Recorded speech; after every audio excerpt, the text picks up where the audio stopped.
ganito rin ba yung ginagawa nyo sa pata ng baboy? O, di ba alam mo na to? Una nga natin gagawin ay maglalagay tayo ng mantika sa ating kawali. At syempre, ipapan-fry natin yung ating pata ng baboy.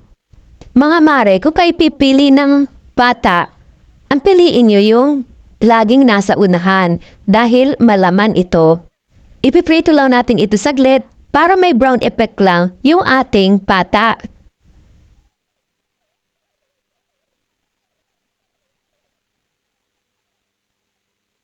At syempre, babaliktarin natin to para yung isang side naman niya yung maprito.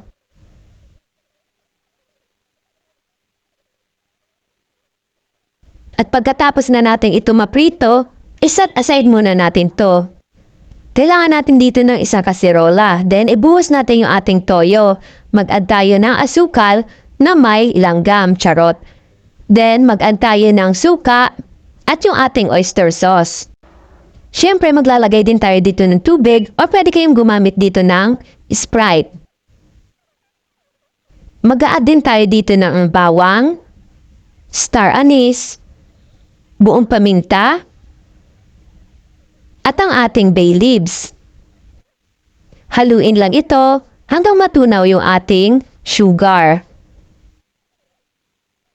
Then, saan natin ilalagay yung ating pata at pakukulaan natin ito ng 1 hanggang 2 oras hanggang ito'y lumambot. Siyempre, babaliktarin natin to every 30 minutes para even yung pagkapaluto sa ating pata. Ulit-ulitin lang itong prosesong ito hanggang lumambot yung pata ng ating baboy. Kung mas matagal natin itong pinapakuluan, mas nanunuot yung lasa nito sa ating karne.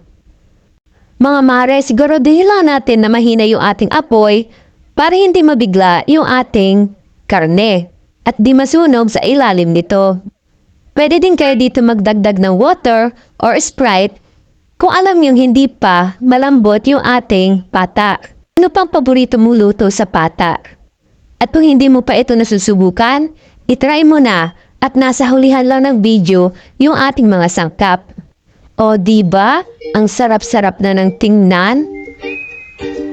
Ikaw kaya ang ilaga ng 2 oras kung hindi ka lalambot? Itry mo siyang tusukin para makita mo kung malambot na. Nakikita mo naman, napaka-juicy. Kung hindi pa kayo satisfied sa lambot niyan, pwede nyo pa itong pakuluan. Mga mare, pwede kayo dito maglagay ng bok choy or pechay. At kung mahilig kayo sa fruity sweetness na flavor, pwede kayo mag-add dito ng pineapple slices.